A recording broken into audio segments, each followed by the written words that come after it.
आज भी हमारा वह भारत दुनिया के गरीब देशों में क्यों गिना जाता है? हिंदुस्तान की जनता इस सवाल का आपसे जवाब चाहती है। इस सवाल का उनके पास कोई जवाब नहीं है। आज वह वोट मांग रहे हैं और मैं पंजाब के लोगों से कहना चाहता हूं कि इस बार का जो विधानसभा का चुनाव हो रहा है उस पर केवल हिंदुस्तान में रहने वाले लोगों की ही नजर इस पंजाब विधानसभा चुनाव के ऊपर है, ऐसा नहीं है। सारी दुनिया के लोगों की नजर इस पंजाब विधानसभा के चुनाव पर है, क्योंकि लोग इस सच्चाई को समझते हैं कि आज के कुछ वर्षों पहले जिस प्रकार के पंजाब के हालात थे, बहुत ही कठिनाई और मुसीबत के बाद तब जाकर यहां पर अमन अमान के हालात पैदा हुए हैं। लोग पंजाब के बारे में यह जानते हैं कि पंजाब की धरती यह किसानों की धरती है और साथ ही साथ अपने सीने का बटन खोलकर सीमा की रक्षा करने वाले जवानों की धरती है। इसलिए इसके ऊपर दुनिया के सारे लोगों की नजर लगी हुई है। जहां तक किसान का सवाल है, मैं पंजाब के अपने किसान भाइयों को बधाई देना चाहता हूं, मैं उनकी प्रशंसा करता हूं। भारत के मानचित्र पर केवल 1.5% का भाग पंजाब का है, लेकिन भले ही भारत के मानचित्र पर 1.5% का भाग ही पंजाब का क्यों न हो, लेकिन भारत के केंद्रीय भंडार में जो खाद्यान्न का भंडार होता है उसमें 40% गेहूं का योगदान करने वाला कोई राज्य है तो उस राज्य का नाम पंजाब है। इतना ही नहीं, 50% चावल का भी योगदान करने वाला कोई राज्य है तो पंजाब है। एक छोटा राज्य फिर भी भारत के खाद्यान्न के केंद्रीय भंडारों में इतना बड़ा योगदान कर रहा है। इसलिए लोगों की नजर है पंजाब के विधानसभा चुनाव के ऊपर। मैं आपके प्रति आभार व्यक्त करना चाहता हूं, इसलिए 2014 का लोकसभा का चुनाव हुआ, आप लोगों ने भारतीय जनता पार्टी और एनडीए की झोली भर दी है। तब जाकर हमारी स्पष्ट बहुमत के साथ दिल्ली में सरकार बनी है और आजाद भारत के इतिहास में पहली बार किसी गैर कांग्रेस राजनीतिक पार्टी को क्लियर मेजॉरिटी संसद में हासिल हुई है। और मैं जानता हूं जब हमारी सरकार बनी है, सरकार के बने लगभग 2.5 वर्षों का समय गुजर चुका है। हमारे प्रधानमंत्री श्री नरेंद्र भाई मोदी, हमारे विरोधी हमसे यह सवाल पूछ सकते हैं 2.5 वर्षों के अंदर आपकी सरकार ने क्या काम किया है, आपकी सरकार की क्या उपलब्धियां हैं। उन सब सारी चीजों की यदि मैं चर्चा करूं तो लगभग 4-5 घंटे का समय गुजर जाएगा। लेकिन बहनों भाइयों, इस सच्चाई को कोई नकार नहीं सकता है कि आजाद भारत के इतिहास में भारत का मस्तक सारी दुनिया में ऊंचा करने का काम किसी भारत माता के सपूत ने किया है तो भारत माता के सपूत का नाम है नरेंद्र भाई मोदी, जिन्होंने कि भारत का मस्तक सारी दुनिया में ऊंचा किया है। इस सच्चाई को कोई नकार नहीं सकता। इसके पहले की कांग्रेस की सरकारें नहीं, भ्रष्टाचार के उनके ऊपर गंभीर आरोप लगे, लाखों करोड़ रुपए के भ्रष्टाचार के आरोप लगे हैं। लेकिन आज 2.5 वर्षों का समय गुजर जाने के बाद भी कोई उंगली उठाकर नहीं कह सकता है कि हमारी केंद्र की जो सरकार है उस सरकार के किसी भी मंत्री के ऊपर भ्रष्टाचार की कोई दाग भी लगी। काम करने का जहां तक सवाल है, केवल एक उदाहरण मैं आपके सामने पेश करना चाहूंगा। दुनिया में एक से एक धनवान देश हैं, एक से एक ताकतवर देश हैं, लेकिन यहां पढ़े लिखे लोग बैठे हैं, इस सच्चाई को जानते हैं कि सारी दुनिया में सर्वाधिक तेजी से आगे बढ़ने वाली अर्थव्यवस्था किसी देश की है तो हमारे और आपके देश भारत की अर्थव्यवस्था है जो सर्वाधिक तेजी के साथ आगे बढ़ रही है। सभी सच्चाई को स्वीकार करते हैं। इसलिए मैं कहने आया हूं कि दिल्ली में आपने एनडीए की सरकार बनाई है, यहां पर भी शिरोमणि अकाली दल और भारतीय जनता पार्टी की सरकार बनाई है। यही हमारी आप सबसे अपील है। जहां तक पिछली सरकार का सवाल है। मैं दावे के साथ कह सकता हूं कि बादल साहब की सरकार ने जितना अधिक से अधिक हो सका है वह विकास करने की अपनी तरफ से भरपूर कोशिश की है। लेकिन कुछ लोग ऐसे हैं जो बराबर सरकार को बदनाम करने की कोशिश करते हैं और कहते हैं ड्रग का सेवन यहां के नौजवान कर रहे हैं और उसके लिए सरकार को जिम्मेदार ठहरा रहे हैं। मैं आज भारत सरकार का गृह मंत्री होने के नाते आपको यकीन दिलाकर जाना चाहता हूं बहनों भाइयों, ड्रग का यहां तक सवाल है, एक बार हमारी फिर श्रोमणी अकाली दल भारतीय जनता पार्टी की सरकार बनाइए, बड़ी से बड़ी हस्ती क्यों न होगी, यदि बीच में आने की कोशिश करेगी अथवा जो भी ड्रग को बढ़ावा देने की कोशिश करेगा उसकी मैं खाट खड़ी कर दूंगा। मैं पंजाब की जनता को यह भरोसा और विश्वास दिलाकर मैं जाना चाहता हूं। और एक सज्जन है कांग्रेस पार्टी के, नया वर्ष न्यू ईयर मनाने के लिए विदेश में चले गए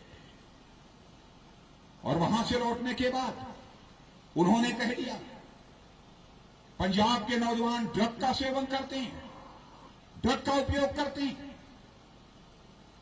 हिंदुस्तान के कई राज्यों में ऐसे लोग होंगे जो करते होंगे, केवल पंजाब के जवानों को बदनाम करने की कोशिश की गई है।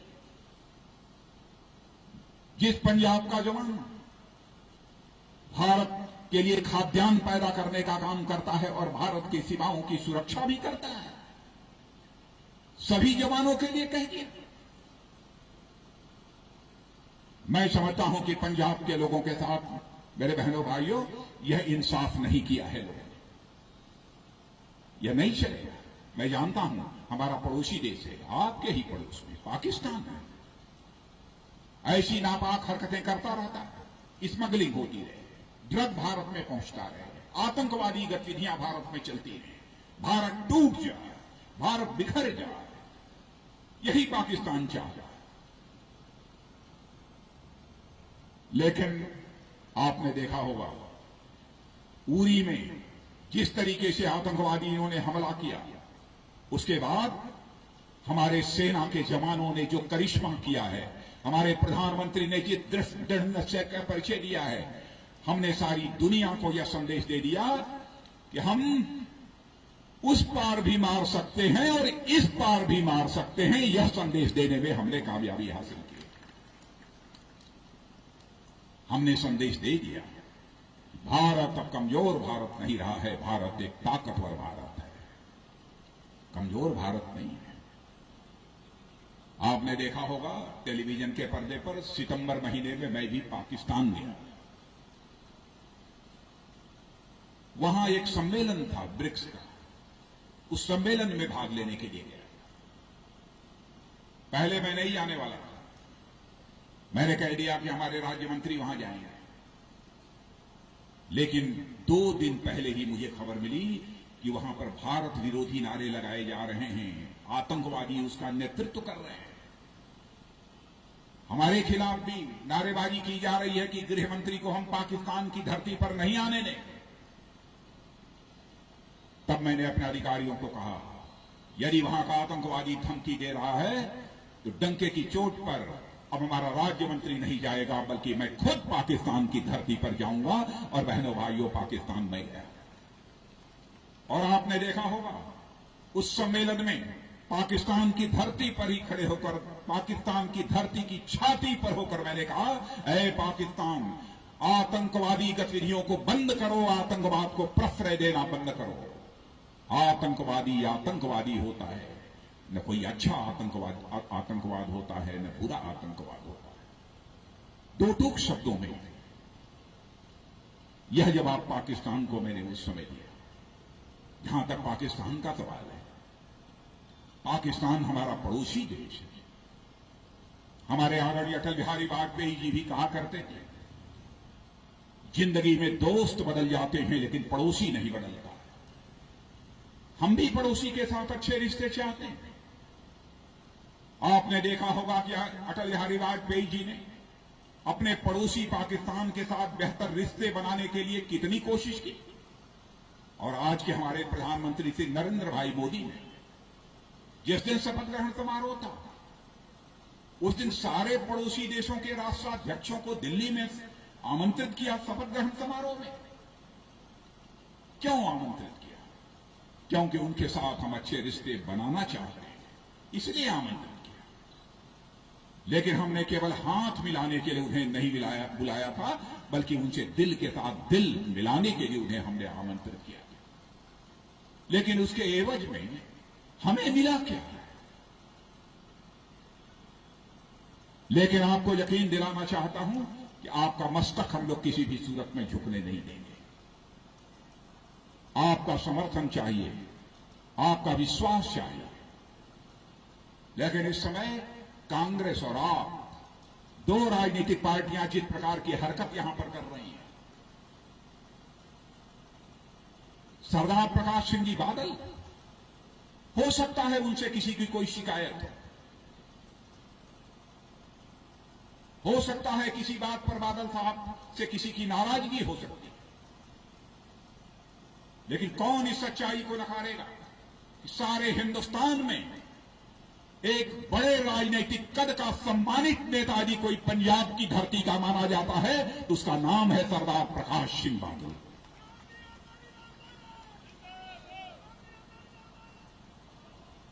बहनों भाइयों, क्या उस 85-86 वर्ष के बुजुर्ग के ऊपर कोई पत्थर चलाएगा, जूते चलाएगा? अब पंजाब के लोग उसे बर्दाश्त करेंगे? क्या यही इंसानियत है? आपकी नाराजगी हो सकती है, आप वोट मत दीजिए, लेकिन आप किसी को गाली देंगे?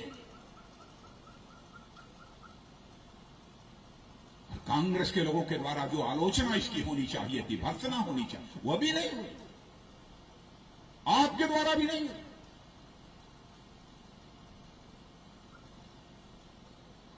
पंजाब भारत की राजनीति में प्रकाश सिंह बादल के कारण पंजाब की एक पहचान भी है। हम इस सच्चाई को नकार नहीं सकते। मनुष्य को जीवन में मर्यादाओं का पालन करना चाहिए।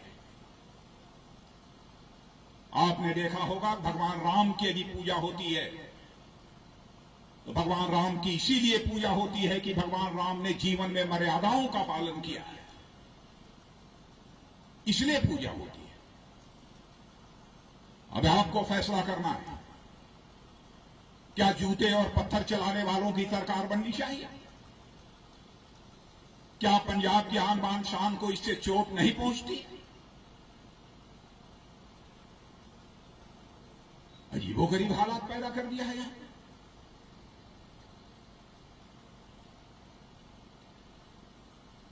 मैं कैप्टन साहब से भी कहना चाहूंगा, वैसे मैं व्यक्तिगत किसी के रूप में कभी कुछ बोलता नहीं, लेकिन कैप्टन साहब आपको इस हकीकत को समझना चाहिए, कांग्रेस अब डूबती हुई जहाज है, डूबती हुई जहाज है, और डूबती हुई जहाज की कप्तानी करना बहुत कठिन काम है कैप्टन साहब। डूबती हुई जहाज को बचाना बहुत कठिन काम है। सारे हिंदुस्तान में कांग्रेस डूब रही है। कांग्रेस को लोगों ने अच्छी तरह पहचान लिया है, क्या करती है। और एक आप है, नाम है आप, दिल्ली में सरकार बनाई। अरे जाइए दिल्ली से पूछ लीजिए क्या कर रहे हैं, क्या इनके विधायकों की हालत है, क्या हो रहा है, और यहां भ्रष्टाचार दूर करने के लिए आए हैं। मुझे लगता है कि आप आम आदमी पार्टी भी अपनी साइज से कुछ ज्यादा प्राप्त करना चाहती है, यह हालत हो गई है। बहनों भाइयों, पंजाब को बचाइए, आप ही को बचाना है। फिर से ऐसे हालात यहां न पैदा हों जो कांग्रेस की हुकूमत में पैदा होते रहे। पंजाब में भी तो लंबे समय तक उन्हीं लोगों ने हुकूमत की है, कितना पंजाब का विकास किया है, और हिंदुस्तान का अकेला राज्य है। यहां के किसानों की चिंता किसी सरकार ने जैसी की है, मैं कह सकता हूं कि हिंदुस्तान के किसी दूसरे राज्य की सरकार ने वह चिंता नहीं की है। यहां के किसानों को मुफ्त बिजली मुहैया यहां की सरकार करा रही है। और बहनों भाइयों, हिंदुस्तान के किसी दूसरे राज्यों में किसानों को मुफ्त बिजली मुहैया कराने का काम कोई सरकार नहीं कर रही है। यदि कोई सरकार कर रही है तो केवल और केवल आपकी पंजाब की सरकार कर रही है, बादल साहब की सरकार कर रही है। फिर भी उनके ऊपर हमले होंगे।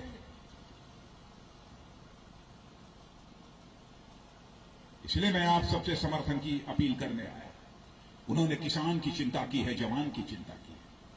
ओआरओपी का जहां तक सवाल है, मामला 30 वर्षों से चल रहा था, क्यों नहीं कांग्रेस की सरकार ने इसे पूरा किया? मैं कैप्टन साहब से पूछना चाहता हूं, मैं कांग्रेस के नेताओं से पूछना चाहता हूं, ओआरओपी की हमारे सेना के जवानों की मांग को क्यों नहीं पूरा किया? बहनों भाइयों, उस मांग को यदि किसी ने पूरा किया है तो हमारी जो दिल्ली की सरकार आई है मोदी जी के नेतृत्व में, उस सरकार ने पूरा किया। हम समझते हैं किसानों की अहमियत को, हम समझते हैं जवानों की अहमियत को, इसलिए हम कह रहे हैं। और इसके पहले भी मुझे बतलाया गया, क्योंकि मुझे कोई बहुत ऐसी जानकारी नहीं थी, बतलाया गया कि गरीबों के लिए ये 2 रुपये किलो गेहूं, नीला कार्ड जिनके पास था, 2 रुपया किलो गेहूं और 20 रुपये किलो दाल। माने देश के किसी राज्य में कोई नहीं देता।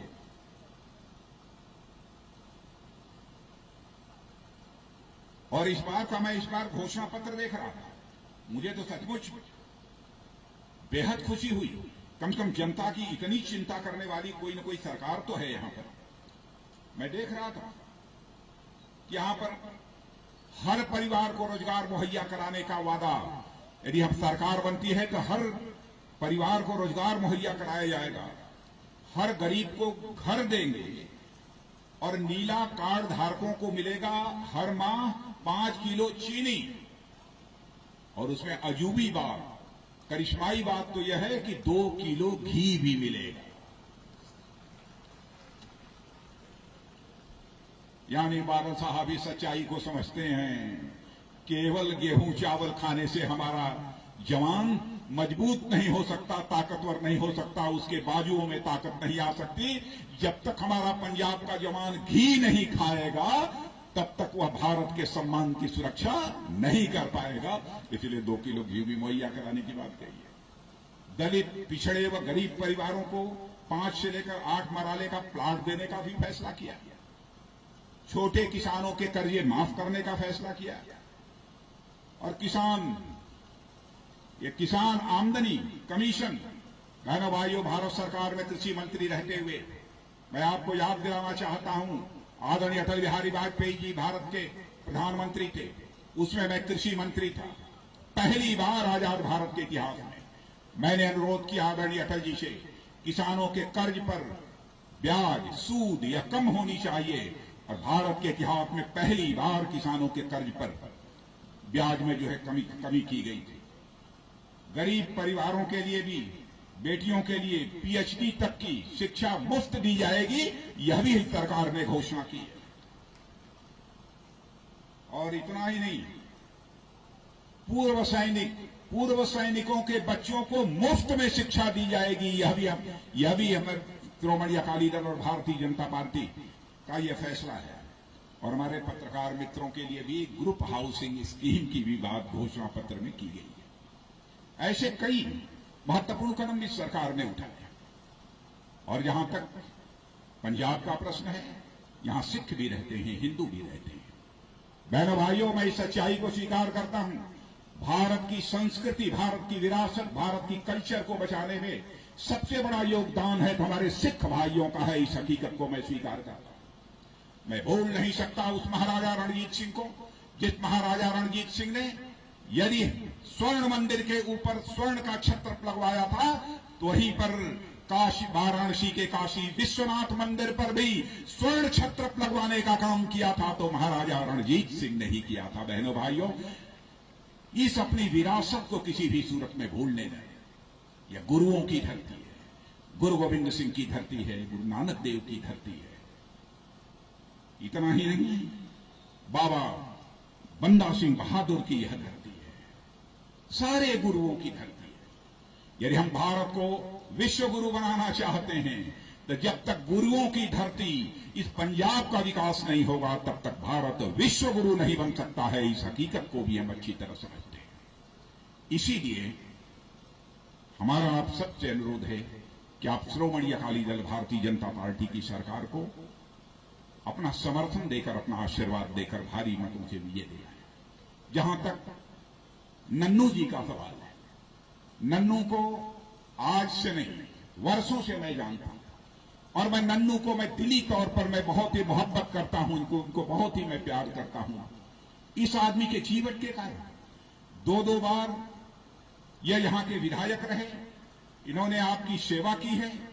इतना ही नहीं बल्कि इनके पिता सरदार गरधारा सिंह जी भी यहां से विधायक रहे, 3 बार विधायक रहे, उन्होंने भी सेवा की है। अब पता नहीं इनकी क्या गलती हो गई थी कि आप लोगों ने पिछली बार से इनको छुट्टी कर दी, लेकिन इस बार तो छुट्टी नहीं करेंगे इनकी ना। इन्हें इस बार पास कर देंगे कि नहीं करेंगे? अब जब पास करेंगे तो एक बार हाथ उठाकर तालियां बजाकर इन्हें पास कर दीजिए। मैं आप सबसे अनुरोध करना चाहता हूं।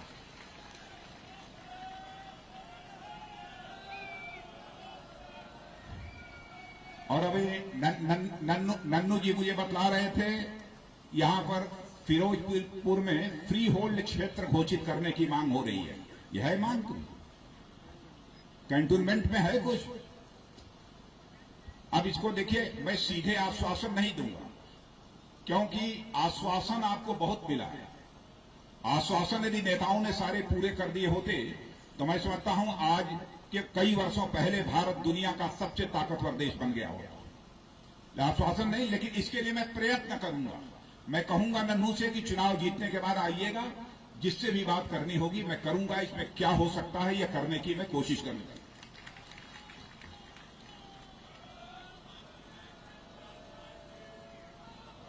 और एक मांग है स्थानीय पासपोर्ट कार्यालय की। पासपोर्ट कार्यालय चाहिए। नन्नू जी की जिम्मेदारी बनती है, चुनाव जीत कर आएंगे, जिससे भी बात करनी होगी मैं बात करूंगा। मैं डिफेंस मिनिस्टर को भी कहूंगा, जिससे भी होगी। फिरोजपुर से घरेलू वायु सेवा, यहां पर है कुछ रनवे वनवे है कि नहीं? अभी है ही नहीं, तब मैं भी चुप रहूंगा। अभी फिरोजपुर रेलवे मुख्यालय से राजस्थान, जम्मू और अन्य बड़े शहरों के लिए शीघ्र ट्रेन सुविधाओं की मांग। इसमें क्या हो सकता है ये आएंगे तो मैं रेल मंत्री से इस पर जरूर बात करूंगा। जितना मैं कह रहा हूं मेरा वाक्य नोट किए रहिएगा। इन संबंध में मैं बात करूंगा उनसे, मैं परसों करूंगा कि यह काम होना चाहिए। सीमा पर तारबंदी को 0 लाइन तक बढ़ाया जाए, जिससे किसानों को खेती में कोई समस्या न हो। यह भी है कोई समस्या? यह है उधर के लोग है समस्या ये। तब से देखेंगे, ये तो हमारे ही जिम्मे है, ये तो हमारे जिम्मे है, देखेंगे। इसलिए अब इससे